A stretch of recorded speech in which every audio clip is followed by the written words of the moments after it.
in an accident. Officer John O'Keefe, who was off duty, was found dead on Fairview Road yesterday morning. She was stabbed at least 11 times in her head, her neck, and her throat. Who does live here? Is your place? Yeah. Normal kid who killed your parents. We actually don't have like crosswalks. Kitchen's a bloody mess. She's not breathing. Why is the kitchen a bloody mess? I don't know. The 4chan post is a little hard to read if you don't speak doofus. Yeah, it's pretty awesome. The 4-day party turned into something awful. There's been a major break in the Amber Spradlin murder cover-up. The student president of the fraternity told us that they got word from National to instruct all of their members to delete all their social media. No jury is going to convict me. Chris Watts. Was he a homosexual at 6? Did he make Daddy do it? Is it all his fault? We know who spearheaded this cover-up. You all know. I tried my hardest to stop the bleeding. This was my client's boyfriend, somebody with whom she was in love.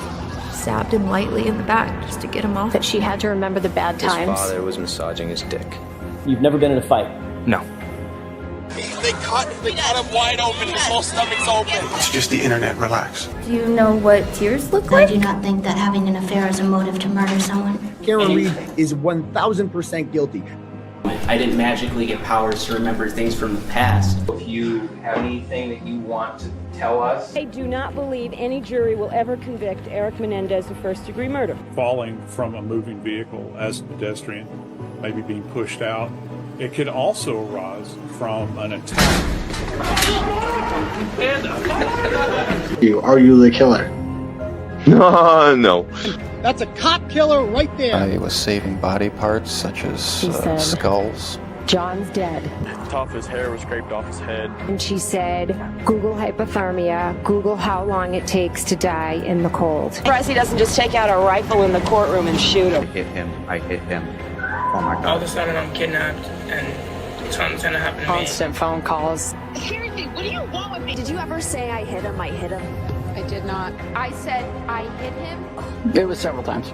because he's dead. Karen, we saw you outside of my sister's. Did you murder your wife? No. I did not. We couldn't leave the house without people taking pictures of us. Just like a lot of harassment. Well, then go to the cops, for Christ's sake. I know it has to be eating them up inside. Hello. Can you guys hear me? This is like a temporary setup, so I want to make sure it's working. So today has not been a good day for the cults. The conspiracy theory got destroyed due to Turtle Boy. I would love to hear about that. I am not in the loop at all with any of the side quests.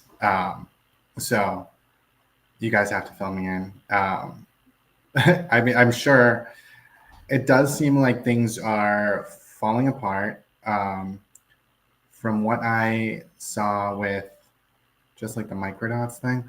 So the microdots thing, it just left out. It's kind of focused on Jen McCabe's missed calls, sort of, which I thought was strange because now we're seeing these things about Higgins, but it's like Higgins and Jen McCabe, there's no relation. The only thing that the original conspiracy tied Jen McCabe in because, Colin was her nephew. But if Colin's out of the picture, Jen McCabe has no reason to be helping Higgins cover up a crime. So it's a little strange. Now, if I can figure out how to do this. I haven't been on this in so long. Is this the right one? Let's see. This is my purpose, and it's more important than anything I did in my prior life. John, I hate you! We're going to retool everything, and maybe some things will stay similar, but we're going to shuffle a lot of things around. I'm with your niece and nephew, you pervert. Well, Karen was a bit rambunctious, for lack of a better word. Nobody knows what the you are, you pervert. And would periodically take me and fight me in order to get my attention instead of necessarily just saying Nathan. So perhaps the arm marks were not from from Chloe. John's injuries were not classic pedestrian injuries. He said, Dad, I think I struck something. I texted him, John's dead. Carrie, Carrie, Carrie. And then she hung up. I feel like I was fooled. By whom? By Karen. John, I hate you! He's dead. Said we found him in the snow at 5 a.m. John O'Keefe and Karen Reed never entered my house. 12 people didn't see a guy in one house. Like, that's what you were relying on. 12 people also didn't see a body. Just crested 600,000 last night. One of the worst losses, other than the physical losses of this nightmare, has been the loss of my reputation. You're a loser. There is no case against me. I hit him. I hit him. Oh my God, I hit him. Several times I hit him. They took a picture of my daughter and put semen on it. Embarrassing things about me that were never meant to see the light of day, and you don't care. She knows exactly what she did. And she's trying to buy and lie her way out of this. To be clear, you didn't do it. We know who did it, Steve. We know. Even just today, I think someone just gave $2,000. You can give $1, provide $1 or two. You can make it on a consistent basis. Before you might have gotten hit by a plow. $2, make it consistently $2. And I'm not the first person this has happened to. Why'd you admit to it? She didn't admit to it. She didn't admit to anything close to that. He didn't look mortally wounded as far as I could see. I mean, I didn't think I hit him, but could I have clipped him? Could I tagged him in the knee and incapacitated him? That was like 3 or 4 times. No, she didn't. That's not true. She asked a question.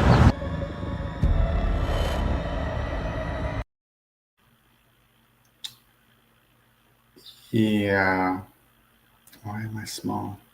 There I am. So 12:32. So it does seem like there are a lot of things that are falling apart.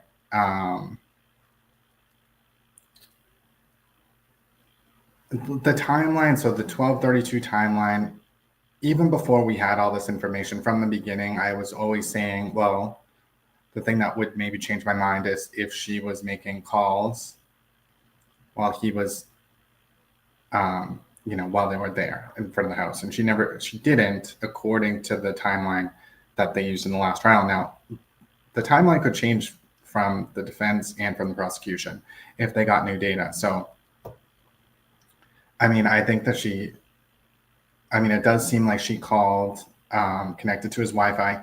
There's been a few people that have come out and said like, oh, who said he connected to the Wi-Fi at 12:36? So maybe they're going to challenge that she wasn't back at the house that early. It's really odd. Nothing really seems to make any sense, but it never really has. Him getting attacked in the house by Colin, I guess, and then the dog attacking him, that never made sense just because that would have been a huge commotion and there was so many people there, unrelated people, that wouldn't lie. Like, nobody's just going to lie about a goddamn fight that got out of control. They would have called an ambulance immediately, end of the story. So it seems like maybe they're going to try to say that Higgins, he did die in that spot outside the house, but like Higgins came along and hit John before he got into the house. But Karen's been on TV saying that she saw him walk into the door. So, yeah. Did I clip him? Did I tag him? Did I hit him in the knee? That's the answer. She pretty much told on herself right there.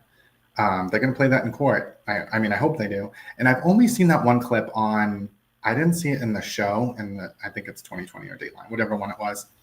But it was on like what she says, what is that? The one that played at the end of that video when she says, I didn't think he was mortally wounded. I've only seen that in a promo for one of those shows, but it was never in the actual show. So I feel like her defense saw that and will take that the frig out of there. But it went out on the promo. And so hopefully Hank has that, because I think that's the best one. Because what do you mean you didn't see him mortally wounded? You said he walked in the house. I hope he's not walking into the house mortally wounded. I just think she got caught up because she originally was saying that, maybe I clipped him and he fell in his drunkenness. So it wasn't the hitting of the car that killed him. It was because he was stupid and drunk. So it's still the victim's fault. And I think that's kind of what the jurors got hung up on too, which I think Brennan's going to do a much better job this time laying out the kind of like her actions that night. I think that Lally got his final closing argument, he kind of got sidetracked by the judge interrupting him, and I don't think he really laid that out clearly.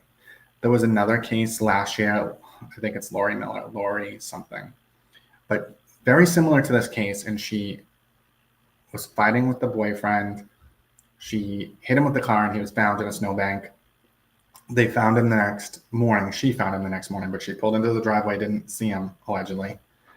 And she went on trial, but she always maintained that she never hit him, but his like clothing was like under the car and everything. So it was very clear that she hit him, but the jury acquitted her. And the jury didn't acquit her because they didn't think she hit him. They knew that she hit him, but that it wasn't a reckless homicide, that it was more, she was just trying to get away from him, didn't realize that she hit him. So she was acquitted. And so that should have probably been that would have been a better defense for Karen, I would think. But the problem with that is her 50 phone calls, right? So this woman, whether she's telling the truth or not, I have no idea. She was kind of texting people like, oh, he's abusive tonight, which could have been similar to Karen's like kind of like cover-up mode, where Karen's pretending he's a pervert and then pretending she doesn't know where he is. Could the mortally wounded refer to when she and Jen and Carrie arrived? So if the clip is in the order in which it happened, because, you know, shows do edit things, but he specifically asked her, and this would have been when you dropped him off. And she said, yeah, it would have had to have been. So it seems like she's talking about when she dropped him off. I don't know. Like, I don't even know why she would say he didn't look mortally wounded, because they were all saying he's dead, like, right away. Like, Jen McCabe was whispering to the police, I think he's dead. She was screaming, I think he's dead. So, like, I don't think she would have been like, he's not mortally wounded. They all were thinking he was dead.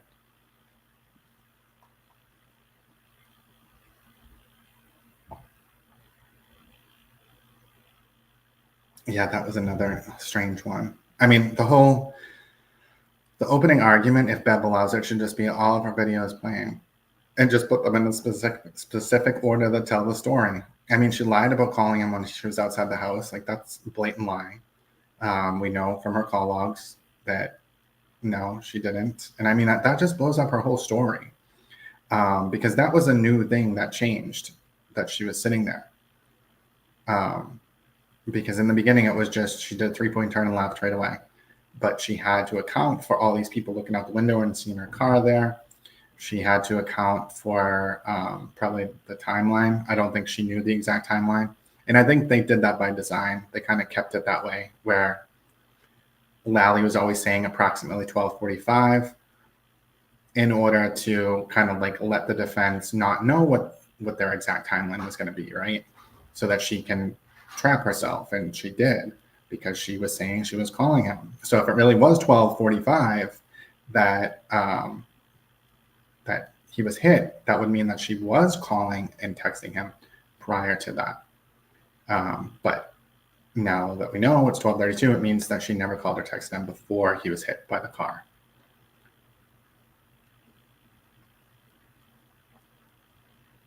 I know, there are so many frauds out there. So like the gutter goblins, and Andrea Burkhart, I'm surprised, kind of, because I just feel like, I don't know, I just expect more out of people. Emily D. Baker, I mean, I think that they might just take that angle on everything. I don't watch all these people, so I don't know what they typically do. I just know true crime creators typically always try to come up with some conspiracy, some other angle than, you know, the obvious. And I think it's, you know, that's what drives engagement. You're able to make clickbait out of it, and that's what true crime creators do. But I would think that law tubers should have more integrity than that. It's just, it's weird. It's very weird. You know, just getting out there and saying that kind of stuff. What was the other thing? So the Brian Higgins stuff, the text, or he made a call in the Canton PD. I mean, I don't think there's anything weird about that. I mean, they've known about that before. I've been curious about the whole Higgins timeline. I mean, there is more questions with the Higgins timeline than anybody else, but I just don't think he has a motive. Like, who, if John O'Keefe was his romantic rival and he killed John O'Keefe, wouldn't he then try to get the girl? Wouldn't he be like, oh, he's dead? Well, why don't you come over? But no, he extracts his cell phone data and turns it over to the police. That's not what you do if you kill someone because they're your romantic rival. You don't frame the girl. So it's bizarre. It doesn't make sense.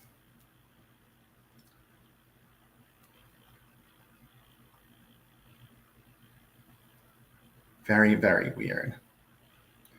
But I think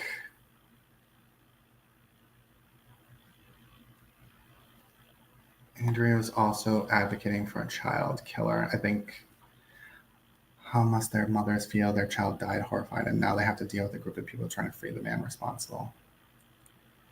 Are we talking about, what is that, Delphi? I caught a little bit on the Delphi. I know that there are a lot of people that were like, oh, but I mean, she might have been in the courtroom some of the time. But I know that that wasn't televised. So like, it's hard to know like really what went on.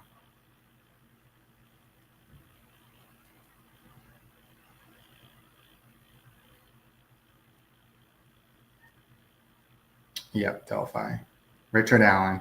Yeah, I'm seeing they're trying to vacate something. I mean, just from what we know on that one, it was like the bullet. That is a strange case where it was such a small town and they didn't figure out that he was there at the scene. And he even told someone that he was there and they never like followed up and questioned him for like 4 years. It is so bizarre. Brother counsel equals brother grifter. I've never even watched him. I don't know anything about him.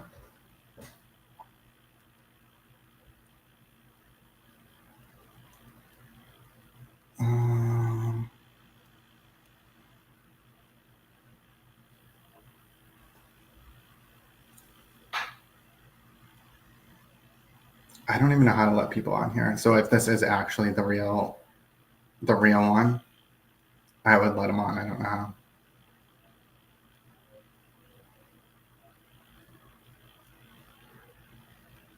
I'm trying to see if I can.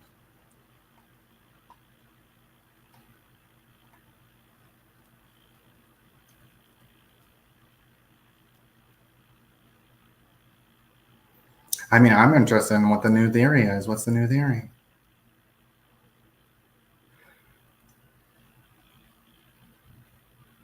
I'm trying to figure out how to do something.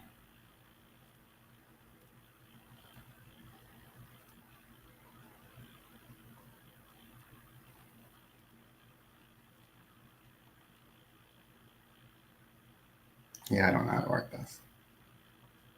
So invite. I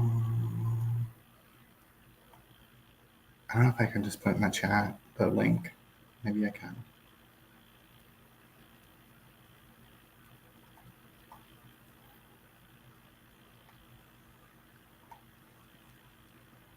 Well, that's the link if anyone wants to join the chat. I mean, I'd be interested to know how much Karen Reed's story has changed since the last time. Because I have no idea.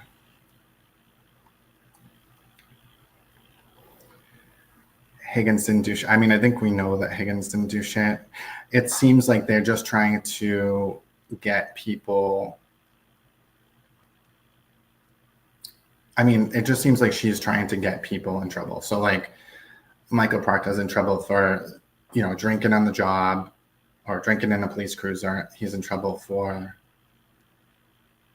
what else? Oh, talking about the case with civilians. I think those are the two charges that they're still debating on, but neither one of those are really he tried to cover up a murder. So it's just all these other things that trying to bully, just like the civilians are getting bullied. How do you bully the investigators? You have the feds come in, you try to get the fired from their job. So that's kind of what it seems like. And so Higgins is in trouble for using that extraction device, and whoever else. So I don't know.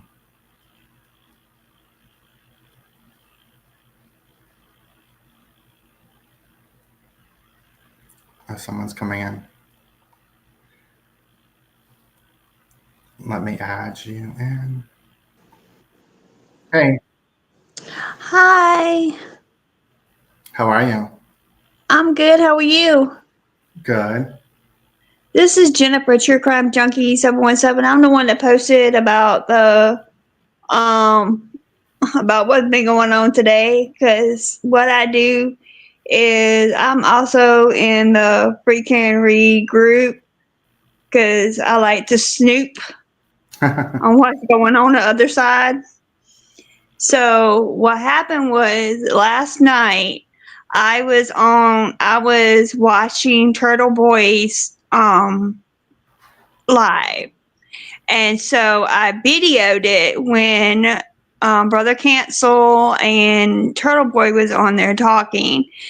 And Turtle Boy said at 12:32, we all know that that John was gone. He was incapacitated. He was done.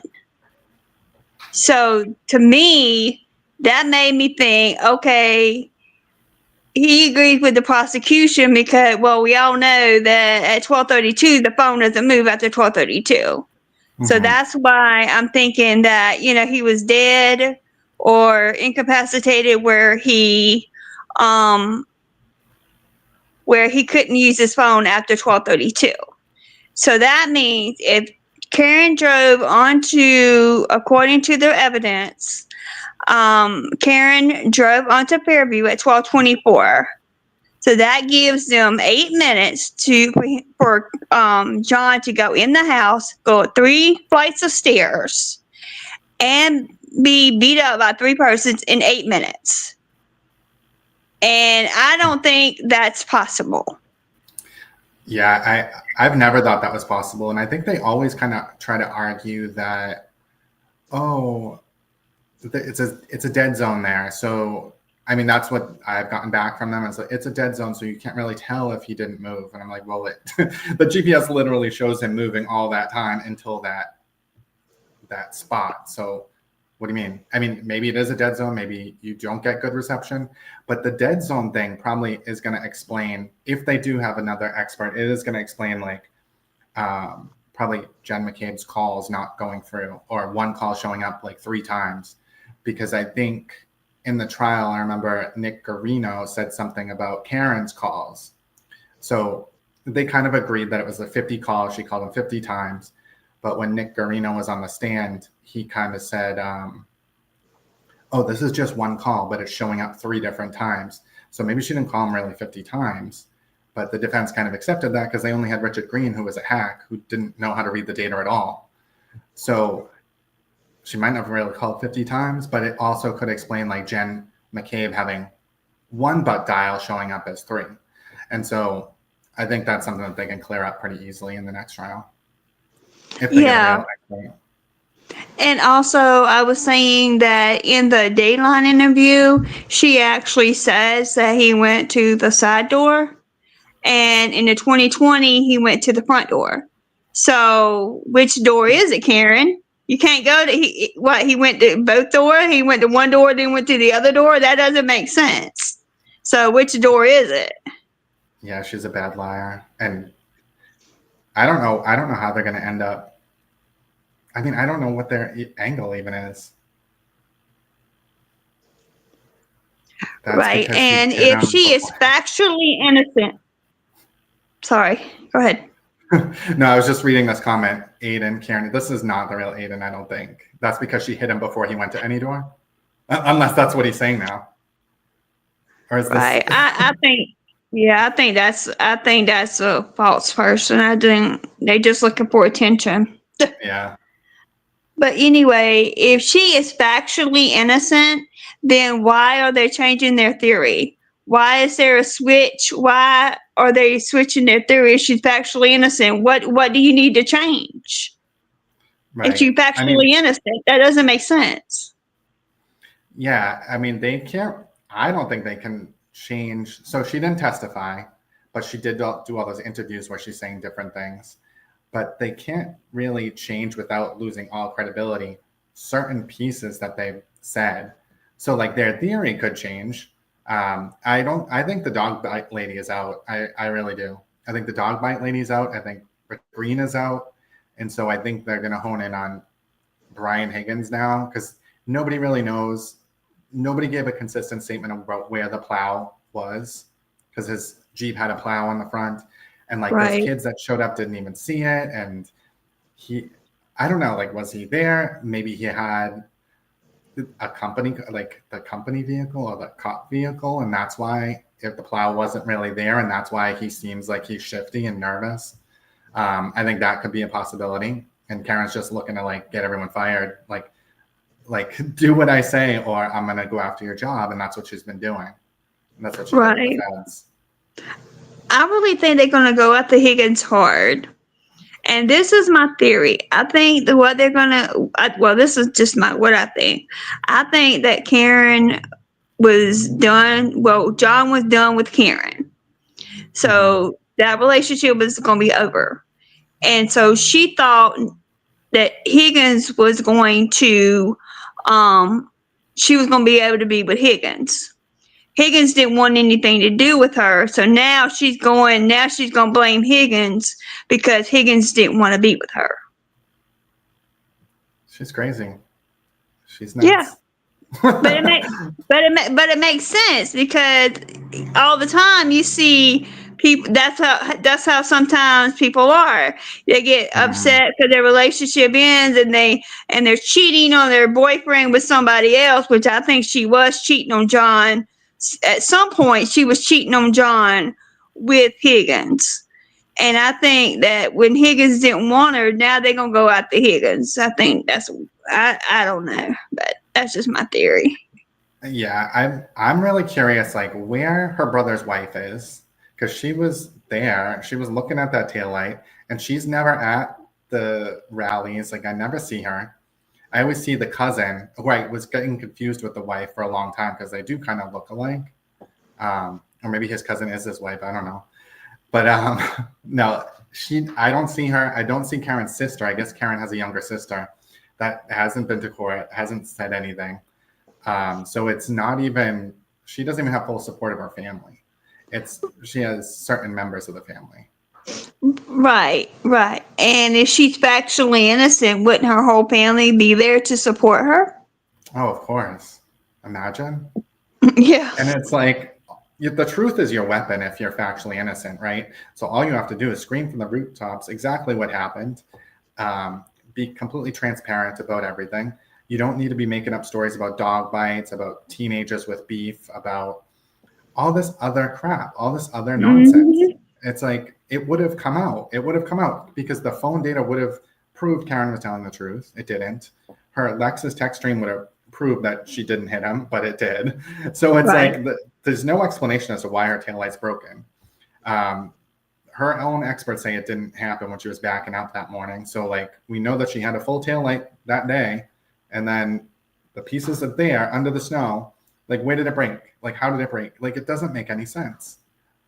And I mean, I think the jurors were hung up on, similar to that other case where the woman hit the man, they were hung up on whether she should be charged or not. So like, I think some of the jurors, I think 3 of them were like, she was so drunk, she didn't even know what she did. but that's still manslaughter. So like, I don't know how the law is written. So they were probably reading from the law, and some of them are like, no, she knew, or she should be held responsible. And some of them are like, no. So I think, I don't know. I don't know what their reasoning is, but I remember reading on one of the affidavits, like one of the jurors was like, well, the hypothermia did it, so she didn't do it, so she's not responsible. And that's what the medical examiner said. And I'm just like, what? So, I mean, I don't know how, that's just bizarre to me that they interpreted it that way. And there was 3 of them that did. Because I mean, come on. So you can knock someone out and throw them over the boat and say, oh, the water killed them. Like, that makes no sense. So, right. And about that, I think those were 3 stealth jurors. I think they were 4 Karen Reed jurors. And I think no matter what the evidence was, I don't think they ever was going to find her guilty. And what killed him was a hypothermia, but also he had something, the injury to his head was also on the death certificate, or the medical examiner testified that also was the main cause of death, but the sub cause of death was the hypothermia. So the hypothermia was not the main cause of death. The main cause of death was the injury to his head. And they can't explain. I mean, I don't see, I mean, even if he did get in a fight, how did he get the injury to his head? Right. Yeah. I mean, it's unbelievable that people run with these stories, because everyone will be like, well, he had 2 black eyes. And all of the medical examiners, even on their side, say that's from brain bleed, the skull fracture. It's not from getting punched in the eye. And it's weird because all the first responders did not see that, like his eyes blackening and everything. He didn't look like that until they warmed him up and were filling him with fluids and stuff. So like they just saw the egg on his head, and that's all they described. They didn't see the black eyes. So however he got hit, whether he landed on the front or the back and then rolled over, I don't think we need to know every single detail. Like, you don't have to know, but I mean, she had a broken taillight. It's there. It's in his clothes. Like, I just feel like there's no reasonable doubt at all as to what killed him. Exactly. And also with the clothes, I know they make a big deal about the clothes. If you remember from the testimony in the trial, they stated that the clothes was in the corner, all mixed together. So the blood could have been mixed together the vomit and the blood could have been mixed together when all the clothes were together in the corner, because they were trying to warm him up. They were trying to help him get better. They wasn't really worried about his clothes, and they just basically threw it in the corner.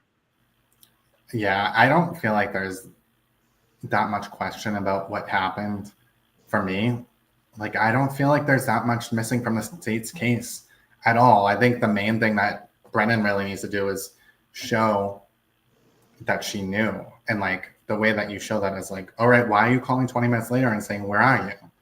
Why are you calling your parents in the middle of the night? And like, I think there's other deleted calls and stuff there that I think he's going to be able to get out. I think there's more stuff in her phone that probably we didn't get to the first time, maybe. Because those calls to her parents weren't mentioned in the first trial, that she called at 12. But he brought it up on one of these hearings. So it's interesting. So I don't know if it was in the Fed's report, because some of the stuff he brought up in the dog bite lady hearing was from the Fed's report. And Lally never mentioned it, because that stuff's not going to be used by them, right? Because it's not going to be, they could, I guess. They could have someone come in and testify. But all those experts said it wasn't dog bites too. So. Right. And also, oh God, I just lost my train of thought.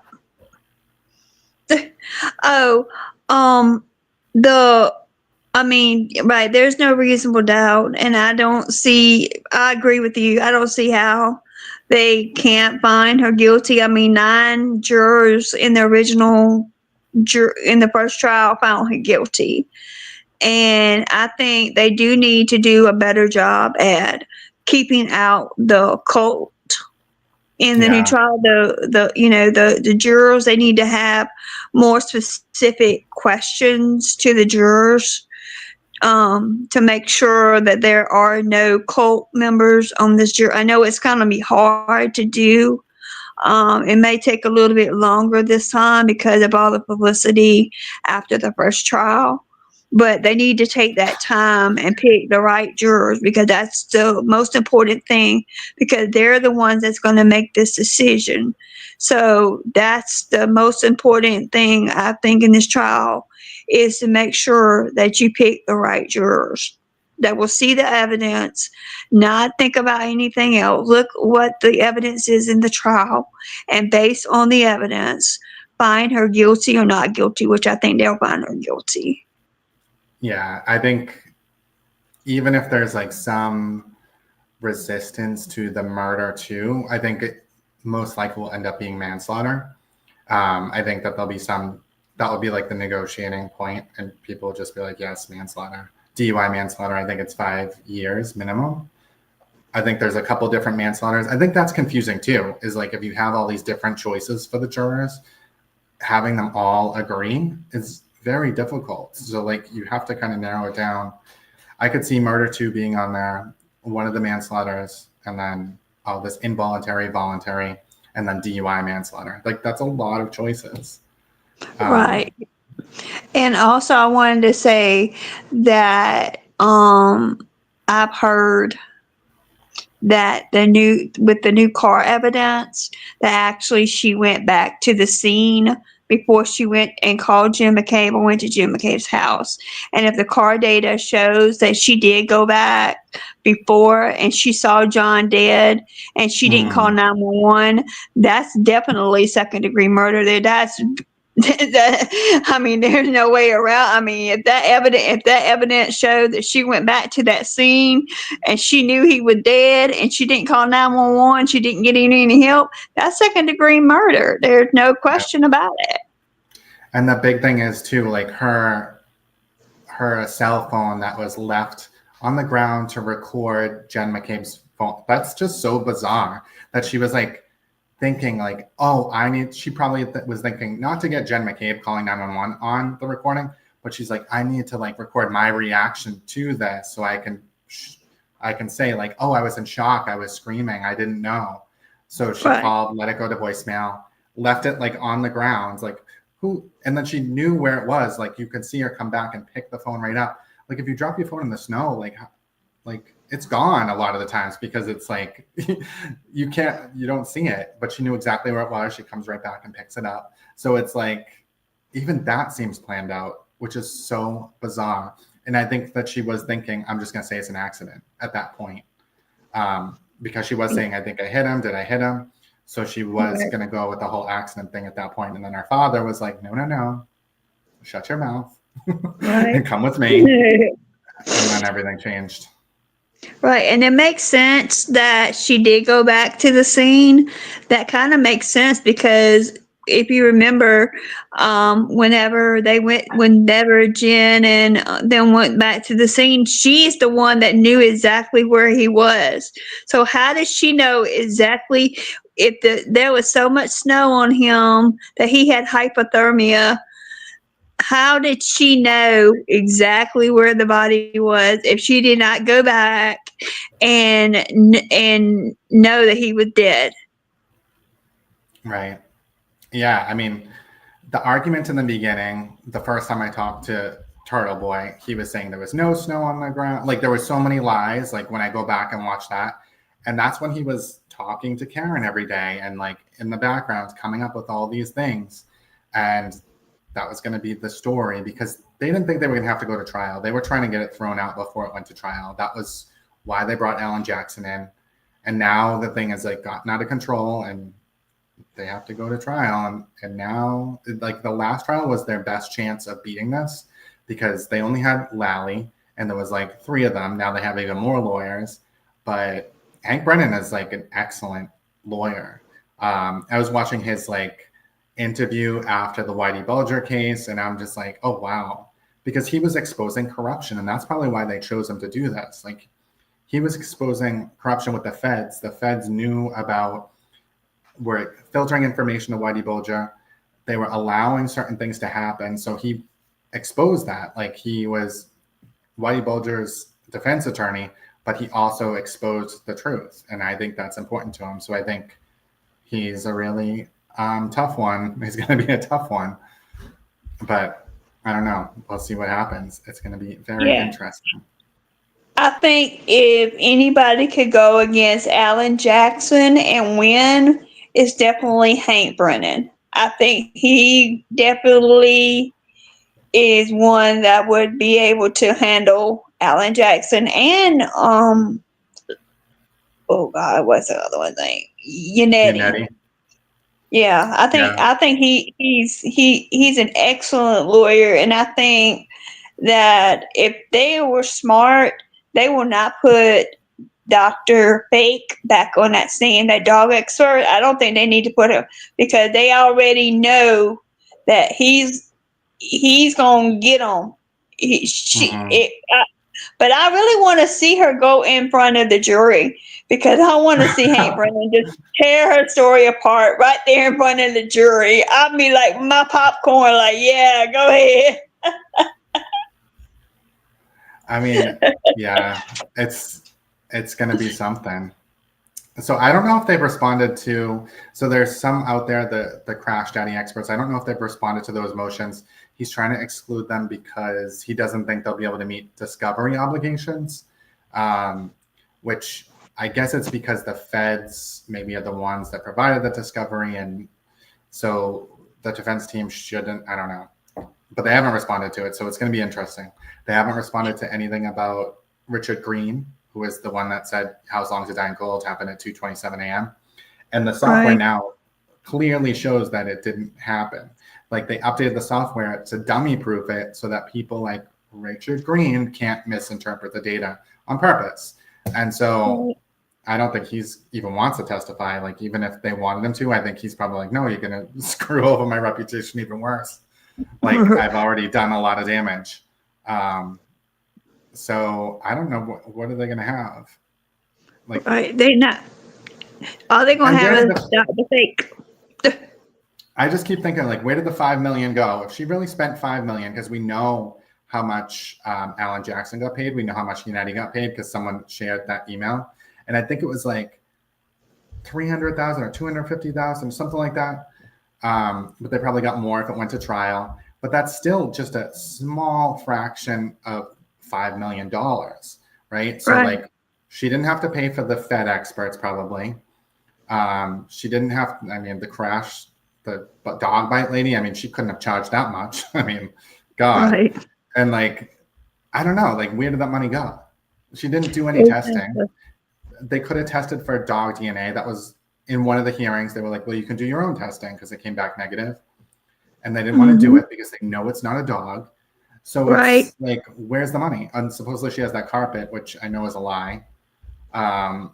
She has the carpet from the basement supposedly in like storage, and she is saving money to like test it or something. Like, get out of here. No one's gonna believe you. So I don't even know where her money is. Like, I don't either. And they're having more and more fundraisers. Like they had a standout on Friday, because I was watching Turtle Boy's hearing on Friday. And they were having a standout in Canton, and they mentioned Valentine's Day dinner with Karen. You win. I was like, I want to win. I just want to question a killer and see. I got like a million questions I would love to interview her with. Could you imagine one of us winning that contest and being able to interview Karen Reed? Oh my God, that would be crazy. She would not answer. She definitely isn't going to talk about, even if like whoever wins that, she's not going to talk about the details of the case. I wouldn't think. Oh no, I don't think so either. I don't think so either. She definitely, her lawyers will probably tell her, keep your damn mouth shut. Right. I mean, she's already done enough damage. Like I've never seen a case where someone went on all these shows and said all these conflicting statements. I've never seen this before. And it was like, it was their attorney's like effort to taint the jury pool, to, you know, trial by jury, and to implicate all the innocent witnesses. So I'm glad it's blowing up in our face now.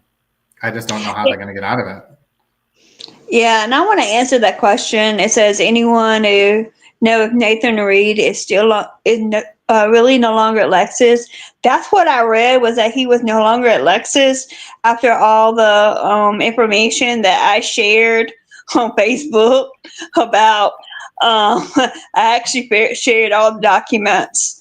I researched and found the documents where it showed where he had stole the money, and that actually showed even the plea documents. I found all of those and I posted them online and on Facebook. And so that's what I'm hearing, is that he lost his job because of that information that came out about him pleading guilty to being a thief and having to pay all that money back in restitution. So yes, that's what I've heard. That's interesting. I mean, I'd be surprised. I'd be surprised like what their reasoning. I mean, because like in Massachusetts, like you're innocent until proven guilty. It was continued without a finding, which I think basically means, it's off your record if you don't get in trouble for another 2 years or something like that. So like by legal standards, it's he's not. I mean, I don't know. Like Lexus can make their own decisions, but Nathan quit. He's making a good living off being a con artist. Yeah. I mean, I don't know why people would give her money. My God.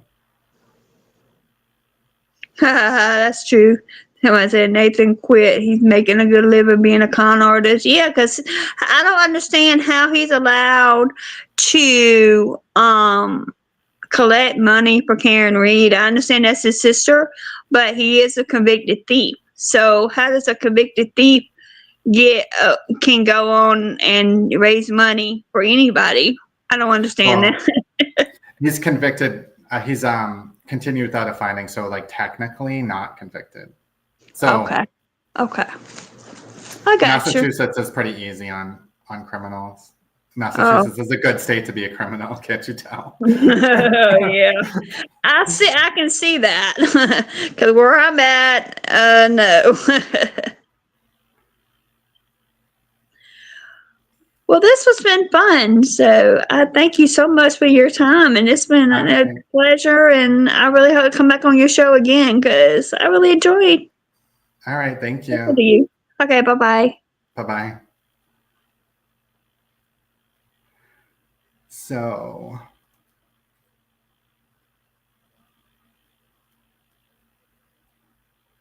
yeah, I mean, so dinner with Karen Reed. I remember they were like raffling her gum. Gross. I don't even understand. So what else is going on in the Karen Reed saga? So Nathan Reed, whatever's going on with him, not too interesting, I guess, but I think it really does, like, the real conspiracy here is like what is going on with Karen, her brother, her father, Turtle Boy, those people, the Roccos, and the feds. And,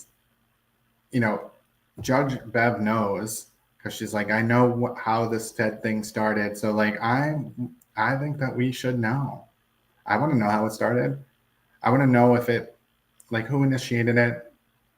I mean, they didn't find anything. So release the documents. Release the 5,000 pages. Let's see. Let's see what's in there. If it really was, like, I mean, how bad can it be? I mean, they exposed Michael Proctor's text and all that. So why can't we just see the whole thing?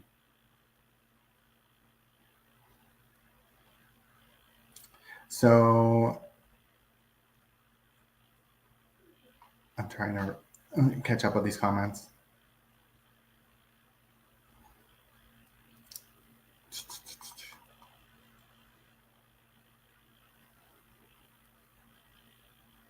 So it was David Yannetti and Karen Reed that approached Josh Ledley, apparently went to his office. Interesting. So I'm thinking so what about Stephen Scanlon? Has anyone ever talked to him? Like, why doesn't he speak up and say, listen, I reached out to her saying like, I will help you investigate, because this is what it sounded like on Turtle Boy's, you know, call record. That he just went to her thinking like it sounded fishy and he'll help her investigate, right? I'll work for you. So why doesn't he come out and say that? Like, does anyone talk to Stephen Scanlon? I mean, I wanna hear from him. I mean, he could nip that whole thing in the bud.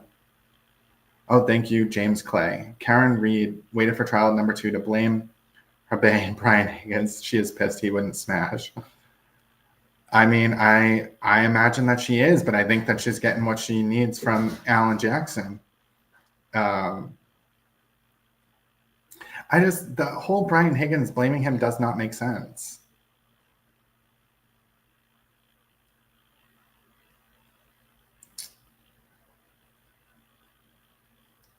Why the feds became involved in any issues surrounding federal involvement. So the whole Fed thing, I think, well, we know that Sandra Birchmore thing was going on. I don't know when they started investigating that, what the timeline was. But it does sound like Karen Reed came up with the idea to start saying that he was beaten inside the house.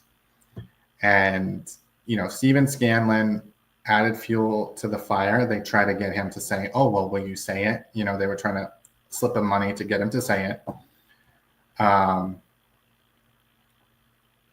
I don't think he was very clear in his communication. I think he took the money at first and was thinking about it and opted out. But at that point, that was enough maybe to get the feds to start looking. Oh, and then the Lucky Loughran. Who knows how he was coached into saying that, though.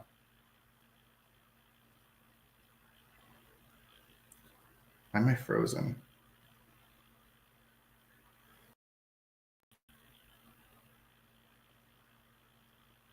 My phone's dead. Oh. So maybe the Lucky Loughran thing, which I think he might have been coached into saying what he said. Oh, and then I saw a thing on X tonight saying that Lucky Loughran is missing. Like, do we know if that's true?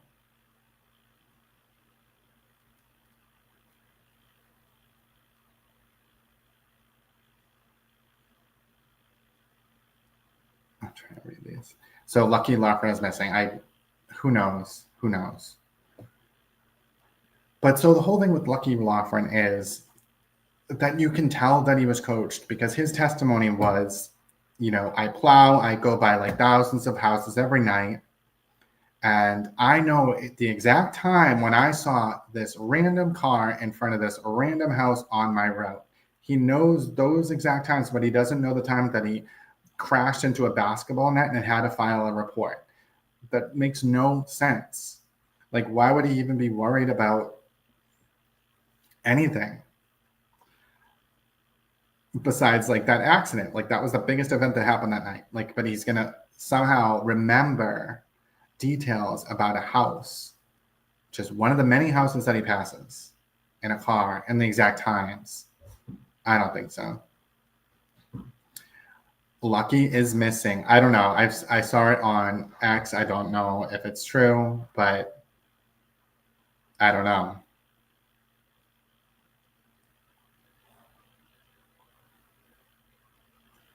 Yeah, like he was told what to say, and then he was paid with a GoFundMe by Free Karen Reed, so he shouldn't be allowed to testify.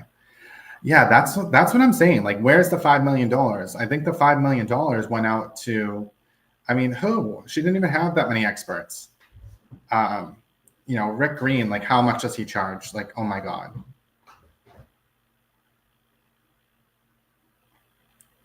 It's cute that Mary Bagwell and Lucky are now dating. I'm happy for Lucky. I don't know who Mary Bagwell is.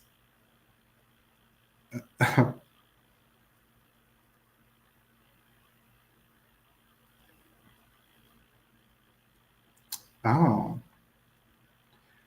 Brennan made a mold of Lucky's truck, so we don't need Lucky. We can just ask the truck. We can ask the truck mold what it saw that night. The Franken truck.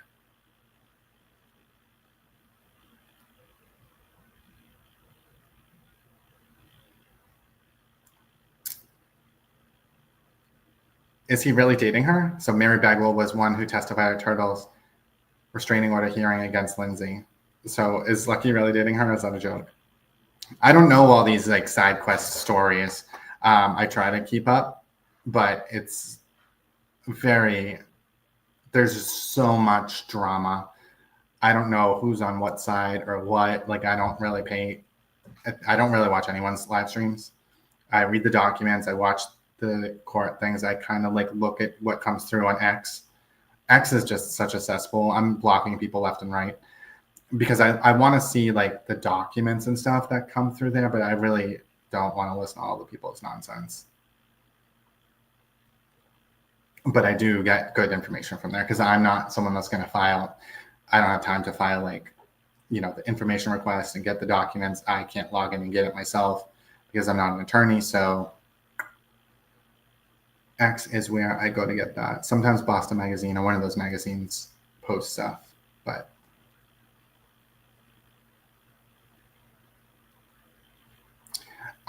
that's what I think too. Lucky saw Countess Lexus, not a Ford Edge. That's what I think too, and I think that they got him to change that.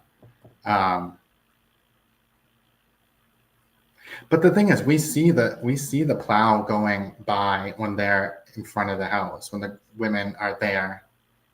So his whole like story about like when he cross paths. I know I did a video on this a while ago, but like his thing is wrong because he says that he went by, like went down the hill, and then on his way back, the ambulance and the trucks and everything were there blocking him from going back up the hill. So he had to like turn off Fairview. But we see him going like, I think it was like left to right, which means he already went up that other Cedar Crest and came back down, and that would have been when he turned it, I would think. So he doesn't even know. He does not know. Either he doesn't know or he's lying. I think he doesn't know. Yep, that is Chloe. Chloe. Zeus. Well, he's ignoring me. But I could get bite molds from him and see if they match. They're not gonna. He bites the shit out of me all the time. But he still has puppy teeth, so he does pierce through, but not the skin.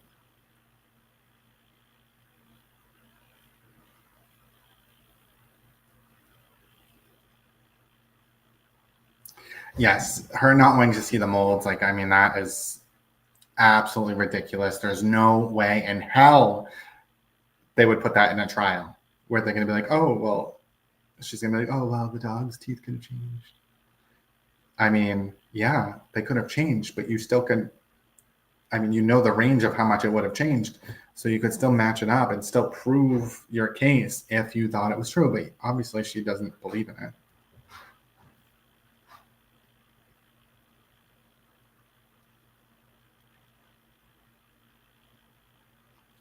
I know. I mean, I just think that Hank Brennan he's much more aggressive than Lally, but he's aggressive in like a soft-spoken, condescending way, and I like it. I think he's much less of so like Alan Jackson is an attack dog, and I think jurors get worn out by that. So like his cross-examination is so aggressive that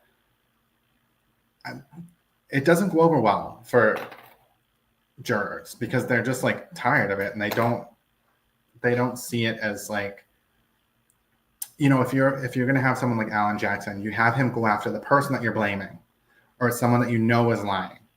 But like if you're going after everyone with him, it just loses its effect because the juror just sees it as like, oh, he's harassing another witness. Great. You know, like I thought that him and Jen McCabe like going at it was, I don't know. I thought it was very entertaining, but I don't think he looks good at all. Like she was talking about getting harassed and he's like, oh, I bet it upset you, whatever. Knowing full well that he's responsible for it. I wish she called him out more.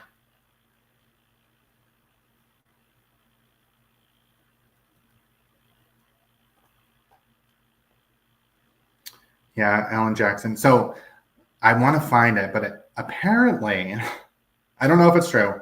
I have not found the video. But apparently there's a video of Alan Jackson cross-examining a rape victim, and he's undressing himself, saying, so they took your belt off, and like undressing himself, and then they undid your shirt and pulled it open like this, and like harassing this rape victim. And I want to see it if it's true. I mean, I can picture him doing it. That's just awful.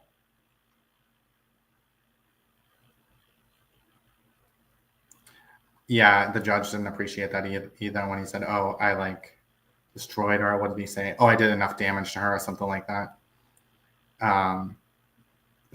Judge Bev made him repeat it, and he repeated it. Proud. I don't think he destroyed her anyway. Like I mean, I think he upset her, but the stuff that he's asking her, that's going to upset somebody. Like, I don't understand like how anyone could sit there and be accused of stuff like that and not be upset. And not be frustrated by the same questions over and over and over and trying to manipulate what you're saying, yada, yada, yada.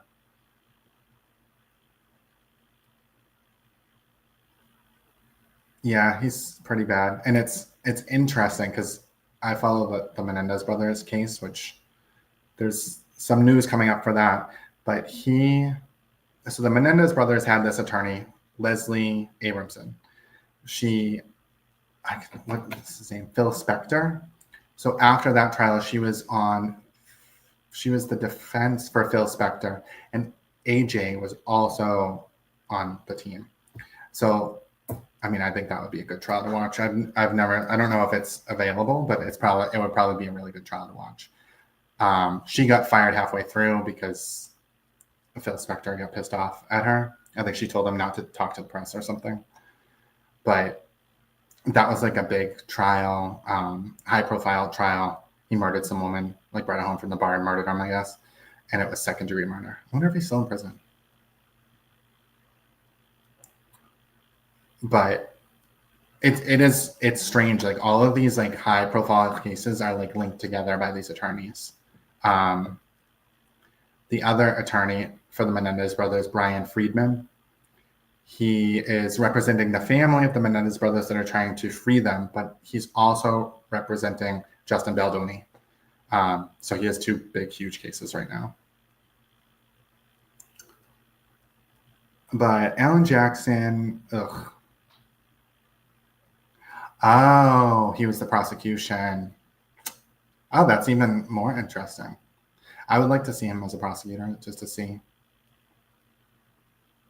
I would assume he was a good prosecutor, but the money's in defense, the money's in lying, the money is in, you know.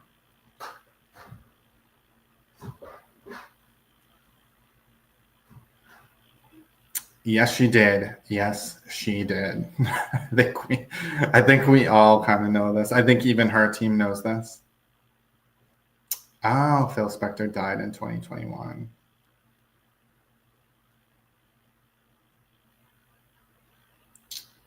Judge Cannoni needs to take control of the courtroom. Yeah, I think that there's a lot of pressure because of the cameras, because it's a high profile. She doesn't want to, and she's probably looking at comments and stuff. Like she knows that the mob thinks that she's biased sometimes, and she's really trying to walk that fine line. But I feel like she needs to put Alan Jackson in his place more. Like she has a few times, but I like it when she does it. I think she needs to do it more often. Like tell him to take that red eye. Tell him what you're saying makes no sense. Yep. Oh, Phil Spector died of COVID. Interesting. Hank is a showman, Jackson, and yeah, they are circus clowns.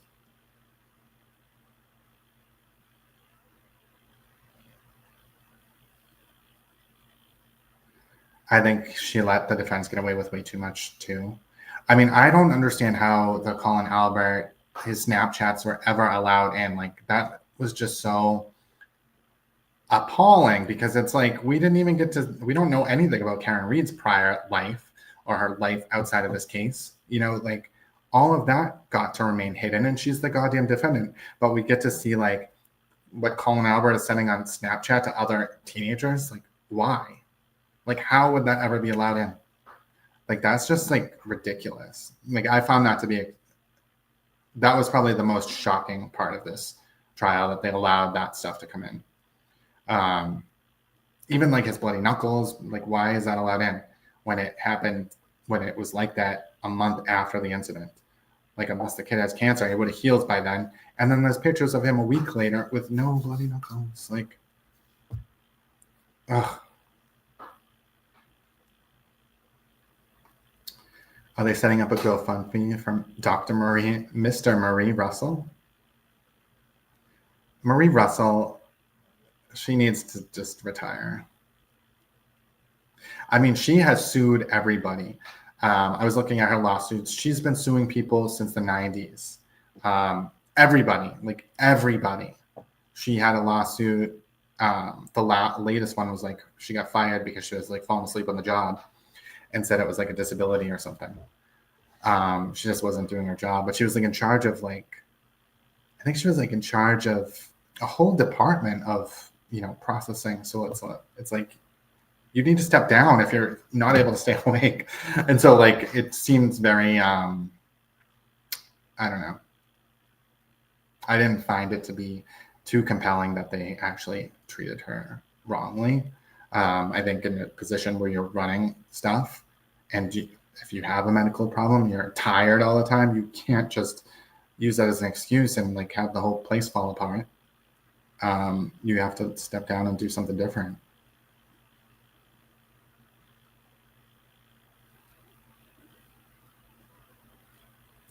Turtle Boy should be banned from the trial. I agree.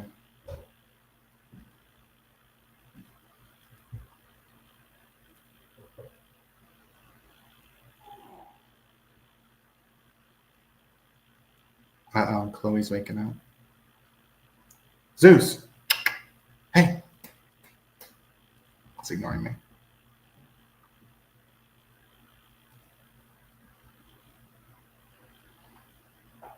I found it really sweet that Dr. Marie Russell wore her late father's suit to court. Did she? What? She was dressed with her hair slicked back. She was dressed like a pimp that last time. Russell, Green, and Lucky look like triplets. I mean, the defense witnesses were a mess besides the Fed ones. And that's what I mean. Like, if she didn't have the Feds getting their fingers in everything, she would have nothing. Nothing. Absolutely nothing. The only thing she would have had was like Colin Albert's Snapchat. That's it. Because the Feds, you know, got her all that dirt on Michael Proctor. Like, I don't even know why we were hearing about him like drinking and having beers at a bar or something. Like, give me a break. But she really would have had nothing. And so, like, where did the $5 million go? Because you didn't even, with that $5 million, you couldn't even build like a normal defense.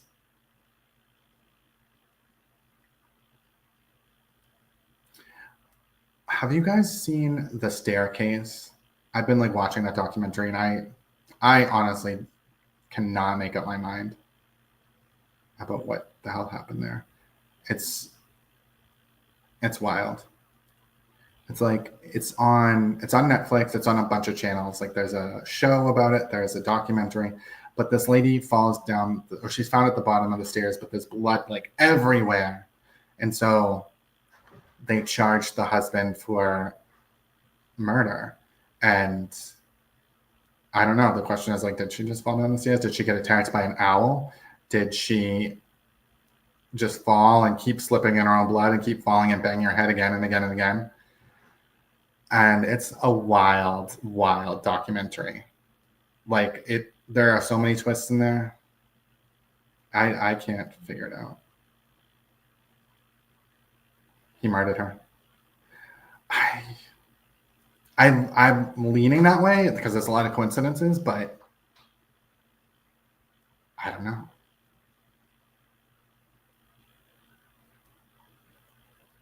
Oh my God, I shouldn't even say the owl.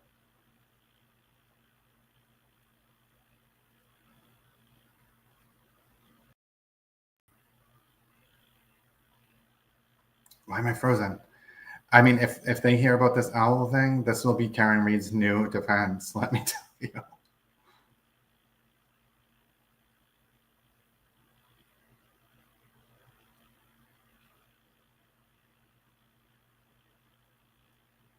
me see if I'm frozen.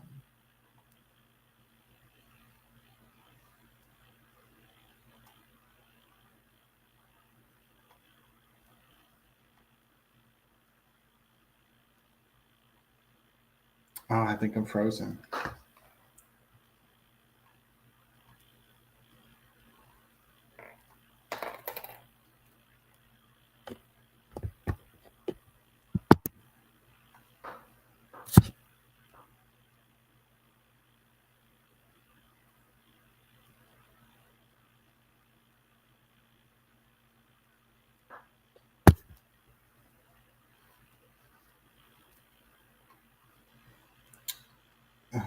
Can you guys still hear me? I think just my camera died.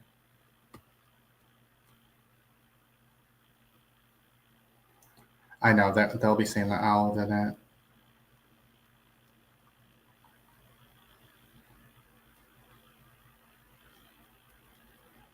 Camera is not cooperating.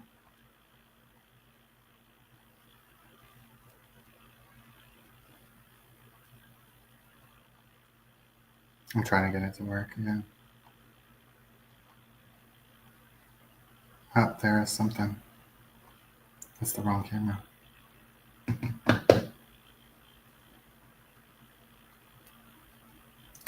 Yeah, so the owl, Peterson had 2 women in his life die in staircases. I know that. I mean, that's the thing. There's so many coincidences. And then like, he was like meeting up with like male escorts and stuff. The whole male escort testimony was hilarious. And I could not believe those old ladies in the jury, like reading those messages that he was writing to people. Yeah, the owl has done something to my Wi-Fi.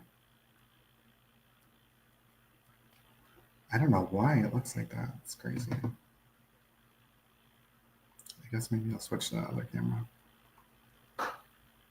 if it works.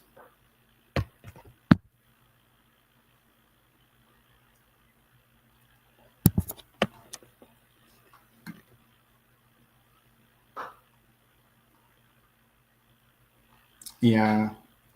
So most people think he did kill her. Interesting. I can't figure it out.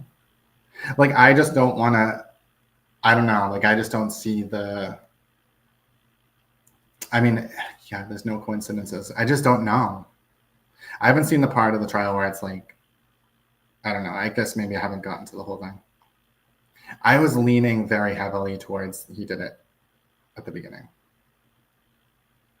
But there's just so many weird things.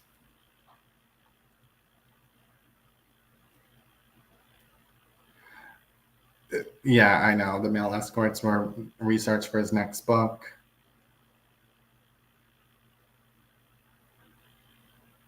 Yeah, that's what I figured. Like the Netflix one is on his side, and I feel like, I hope that's not the way that Karen Reed's documentary is going to be, where it's all like her point of view. It might be, but we shall see.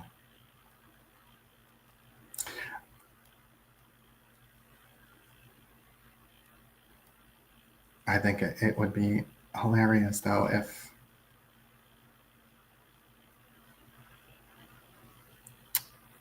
the Netflix documentary has a lot of the trial in it, so it's not the full trial, but it's the way that it's filmed now. It's like documentary filming, so it's not like court TV type filming, which I think it's cool because you can see their expressions and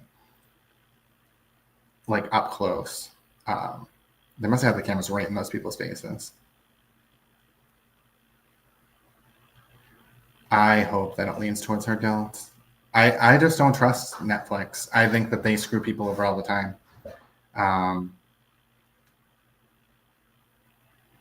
Yeah, that's That's why we should be careful when confronting someone about a secret they can snap.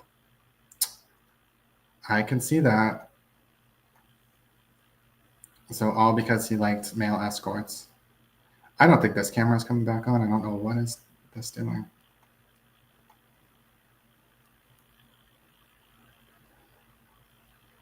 But I'll wrap this up since the system's not being cooperative at the moment. But this is my temporary setup anyway, so something probably came unplugged or something. But yeah, the staircase thing, I mean, I think it's really, really, I don't know. I'm just watching it. I'm just like in shock. The similarities between the two women's murders or the two women's deaths, both being found at the bottom of the stairs, both looking like they were bludgeoned. It's like, if he was a killer, why would you kill someone the same exact way? And all of his kids really believe him. I think it's crazy. All right. Peace out. And just remember, Karen Reed did it. Have a good night.